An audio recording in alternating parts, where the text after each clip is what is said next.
Good evening and welcome to Up South for all the top stories of the day from South India. I'm P.S. Sudhir.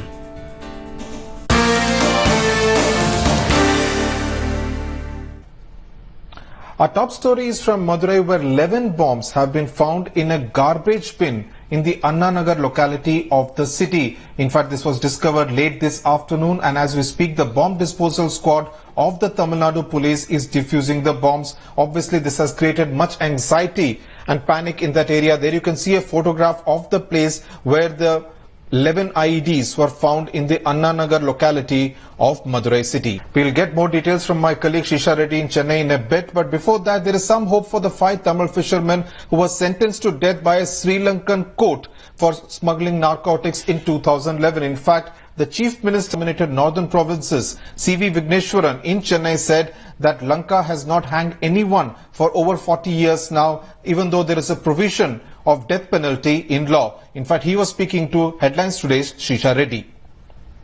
So what do you have to say about the fisherman issue? But now the five fishermen have been sentenced to death in Sri Lanka.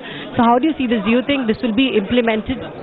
No, it will not be, most probably not implemented, because we have not implemented such death sentences from 1976. But the matter is now in appeal, and let us hope that that will bring in benefits to the people concerned. But at the same time, at a diplomatic level, both governments are talking about it. So there is various possibilities that are being discussed.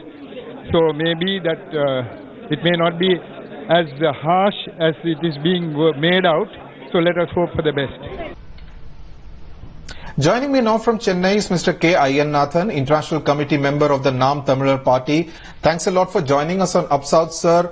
Do you think the manner in which this case has been dealt with, do you see this as a victory for India's foreign policy, or do you think the pressure mounted by various Tamil groups in Tamil Nadu has worked? No, we are not happy with the way our fishermen are getting released.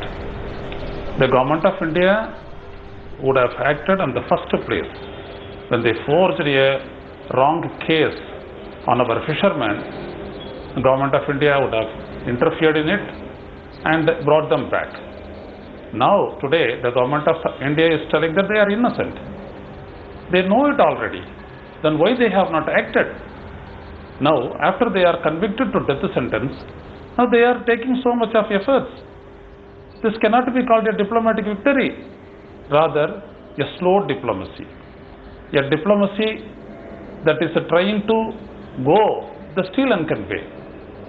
It is not in protecting the interest of our fishermen. That is where we are not happy with that actions of the government of India.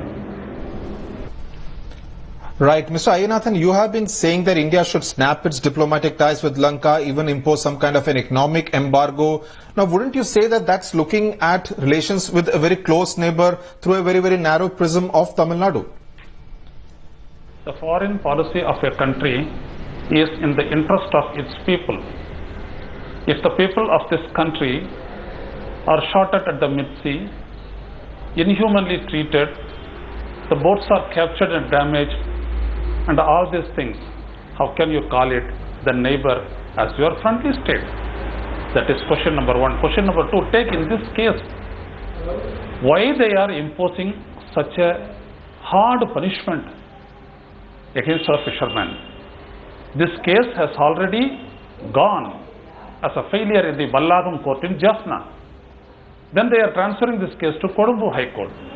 Then they are convicting our fishermen to death. If the Sri Lankan state is a friendly state of India, would they treat our fishermen in their court and in the high seas in the manner they are doing it now? This is what the question. We are not imposing our will, but it is not the way to have a relationship with the other country.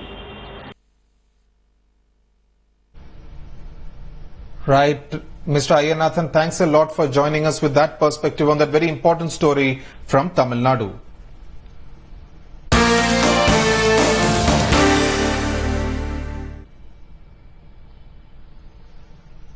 Now, Union Minister Sadanand Gowda was moved from the high-profile Ministry of Railways to the Law and Justice Ministry, which many weren't any big-ticket ideas, out-of-the-box ideas, which perhaps Prime Minister Narendra Modi expected from the man in charge of Indian Railways. Is that the sense you are getting? What led to Sadanand Gowda's demotion from Railways to the Ministry of Law and Justice? Absolutely. When Mr. Modi declared his first set of cabinet ministers, he came up with a Big Bang theory. Right. Rohini Swami, thanks a lot for joining us with all those details from Bengaluru.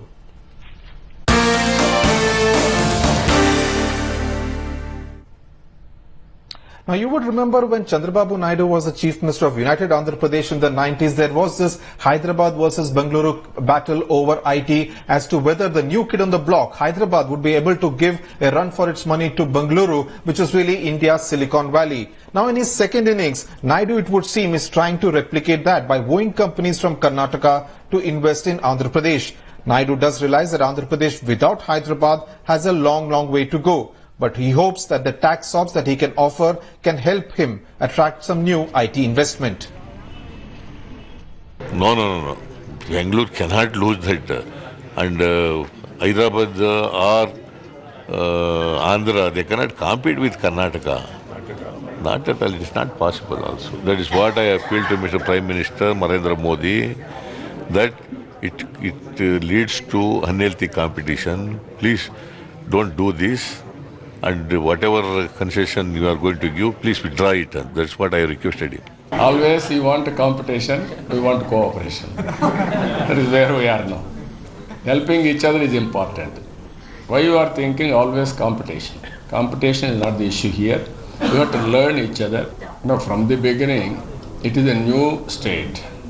I have to nurture newborn baby. Without any malnutrition, I have to nurture it.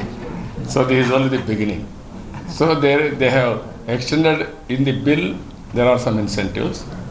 I am requesting all neighboring states also to cooperate with me. It is a new state. Joining me from Hyderabad is Ramesh Loganathan, President of the Hyderabad Software Exporters Association, HYSIA. Mr. Loganathan, thanks a lot for joining us.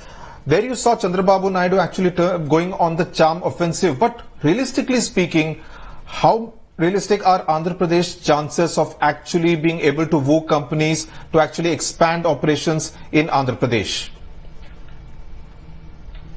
I don't know if it can be seen as competition per se. I mean, as a business, we look for different cities, countries, and then within a country, different cities as options.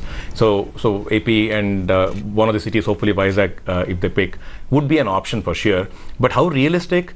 For moving, I would say it's near zero chance. No company is going to move lock, stock and barrel. I mean, that needs an extremely compelling value proposition. Within a country, I don't think that kind of value proposition can ever exist. So moving lock, stock and barrel is not going to happen. Anywhere, leave alone from which city to which city, it's not going to happen. What can happen is tapping into expansion. But even that, one has to understand, like I can speak as a business leader myself. When we look for options, we look for different reasons, parameters when we assess cities, and already we have probably around 8 tier 1 cities, 6 to 8 tier 1 cities, and maybe another equal number of tier 2 cities that are established, giving different kinds of cost and talent and other value propositions. So it's not going to be easy. I would think, I mean, the AP government has to look at a very niche value proposition and tap into that niche, and in that niche tap into expansion plans. Right. In the late 90s, we saw Naidu running a high-pitched battle, the Hyderabad versus Bangalore IT battle. Now, has the nature of wooing IT companies changed from the times of Y2K to now in 2014? It definitely is. I mean, like if you look at the large companies, could be Indian majors like the Infosys and Wipro and such, or global majors. In the 90s, the Indian majors were expanding like crazy. I mean, we were looking at 40-50% growth every year for like almost a whole 10-12 years at a stretch. That's come down. And it's now like probably more realistic and hopefully sustainable 15% growth. So the Indian companies were growing like crazy, and global companies were coming into India. I mean, they're all beginning to just dabble in offshoring, just looking at options and like checking it out, and then as it starts working, expanding. So both of these were happening in a very big way in the late 90s. And both of these don't exist anymore. Most multinational companies have established their operations here, and now they're more into a normal organic growth. It's no longer inorganic. It is now proportional to their own business plans and business growth. And likewise, Indian companies also have their peak growth is much past its time now. So we are more sustainable. They're also wired into the global economy now, much more integrated. Their growth is linked to global economy, and so this is a fundamental difference. So when there was massive growth, and there were very few cities at the time, so new cities had a very strong potential, which is how Hyderabad came into being. There was a good administration, good value proposition, and there was a need. Right now, even if there's administration value proposition, the need itself is not as much as it used to be. So like I said earlier, the niches have to be tapped into, and I see innovation as one niche for sure. That is going to be the next wave. If any city can tap into innovation and then create a compelling value proposition around innovation, that could be one element where you could attract. And there should be similar other niches. Could be domains, could be specific types of work or activity, but some niches have to be tapped into. I think that is the key. That's a fundamental difference between now and in the late 90s. Right, Mr. Ramesh Loganathan, thanks a lot for joining us with that perspective on Up South. Now, is your money safe in a bank, or the next time you actually withdraw it from an ATM? If you see that story that is coming up next, you will realize that the money is simply not safe.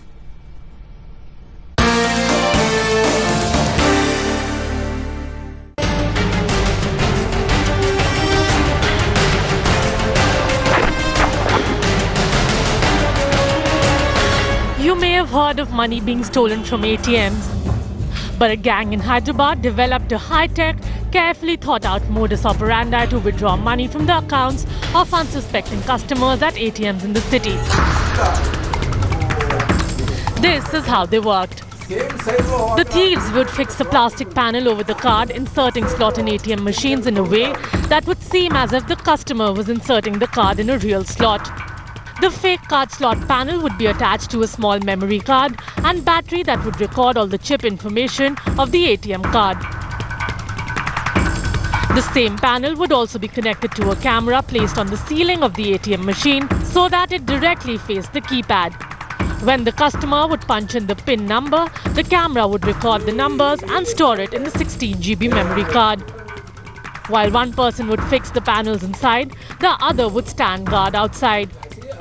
After 4 or 5 hours, the thieves would go back and remove the fake panels. They would then use the information to withdraw cash by creating fake ATM cards in Goa.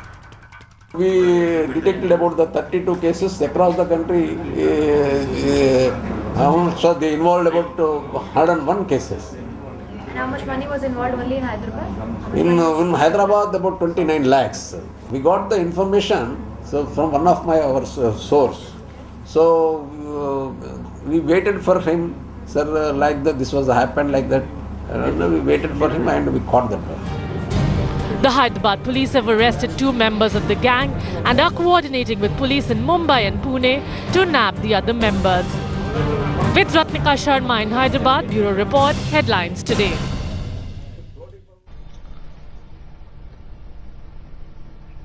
Let me go across to Srisha Reddy, my colleague from Chennai, who has the details as far as the 11 bombs which were found in a garbage bin in the Anna Nagar locality of Madurai story. Srisha, what are the details that we are getting? What is the police telling you? Well, Sudhir, the police are investigating because remember, this is not the first time that these kind of bombs were found in Anna Nagar area. 2 years back near Rama Temple in the same Anna Nagar area, about a couple of screw bombs were found on a cycle. And since then, there was at least 7 to 8 cases in Madurai area itself. But till today, there were no arrests have been made. So police are trying to investigate, but they're also saying that this might be some of the local rowdy elements who might be involved in this particular bomb. But on the other hand, we cannot rule out if there are any terror suspects or does this have any links with terrorists, because remember, even in the past, Madurai has a history of Link to Srisha Reddy. Thanks a lot for joining us, Srisha. So the details that Srisha was giving was that there are some rowdy elements who could be suspected, but the police not really ruling out any terror angle to the presence of those 11 IEDs which have been found in a garbage bin in the Anna Nagar locality of Madurai. News now from Telangana, where R. Chandu, a class 1 student of a private school in Nalgonda district, died in a hospital in Hyderabad after he complained of headache. and he fainted in school. His parents alleged that he was assaulted by one of his teachers, as a result of which he fainted in the school, and they staged a dharna outside the school demanding punishment against the teacher. ఆయన 8 years అబ్బాయి ఈయన స్కూల్లో మామూలుగా పడిపోయాడని వెంటనే తల్లిదండ్రులకు call చేస్తే తల్లిదండ్రులు teachers కలిపి హాస్పిటల్కి తీసుకెళ్ళారు. హాస్పిటల్ నుంచి అక్కడి నుంచి హైదరాబాద్ షిఫ్ట్ చేశారు. కాలియా నుంచి షిఫ్ట్ చేసినాక అక్కడ ట్రీట్మెంట్ నడుస్తుందని ఆయన చనిపోయాడు. చనిపోయిన తర్వాత ఈ టీచర్ పుట్టాడనే అభియోగంతో వీళ్ళ బంధువులు వీళ్ళంతా కలిసి స్కూల్ దగ్గరికి వచ్చి ఆందోళన చేయడం స్టార్ట్ చేశారు ఆ శవాన్ని. That's it then on Up South this Monday evening. News and updates will continue on Headlines Today.